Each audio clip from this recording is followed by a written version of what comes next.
Dette er en vejledning i dobbeltstrik. Her strikker jeg med 2 forskellige garner. Den ene side er neutral, ensfarvet, og den anden har jeg brugt sådan noget blandet garn til.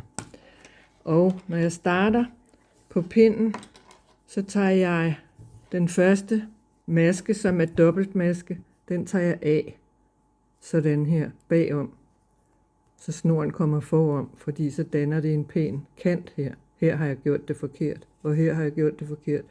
Men det bliver sådan en pæn kant, hvis man lige drejer den. Og så tager jeg retmasken, og i det her tilfælde, der er det den ensfarvede tråd. Den tager jeg om fingrene, sådan, sådan og sådan. Og så tager jeg den vrangmaskens tråd, den tager jeg over 2, for sådan kan jeg bedst holde styr på det. Du kan se, hvordan det bedst fungerer for dig. Så starter jeg her med en vrang, der tager jeg bagom begge tråde, bagom ind i vrangmasken. Vrangmasken med tilbage, jeg hjælper lige med at holde den der, og så rundt om tråden og med tilbage. Og ret, den er ganske enkel. Sådan.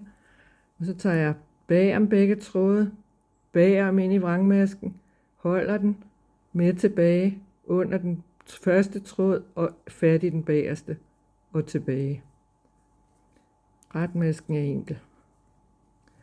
Tager jeg bagom begge tråde ind i vrangmasken, holder vrangmasken med tilbage rundt om tråden, sådan. Så fortsætter jeg bare pinden ud, sådan, ret, vrang, strikker henholdsvis forside og bagside, forside og bagside. Så er jeg ved at nå ned til den anden ende, og så vil jeg lige vise, hvordan jeg vender strikketøjet.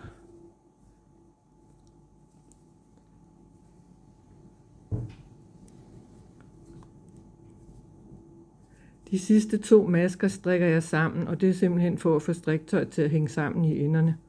Og så er det, jeg vender det om, og tager den første løs af bagom, så tråden kommer ind imellem, for det bliver den her pæne kant hernede. Den her har jeg kun lavet en fejl hernede for neden, så bliver den så pæn her.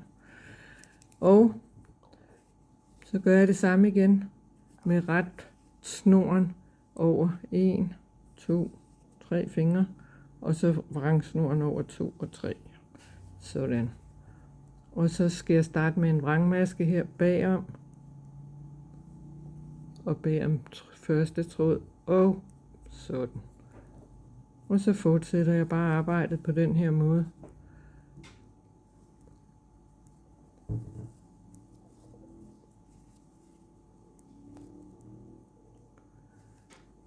Og så vil jeg lige vise dig, hvis du gør det rigtigt, så kan du skille striktøjet ad, så er det hult indeni.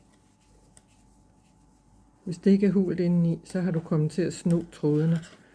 Ikke at det nødvendigvis gør noget, men det bliver sådan her, når man holder det adskilt. Tak fordi du kiggede med. Jeg laver en ny video på et tidspunkt om, hvordan man strikker maskerne op til at starte med.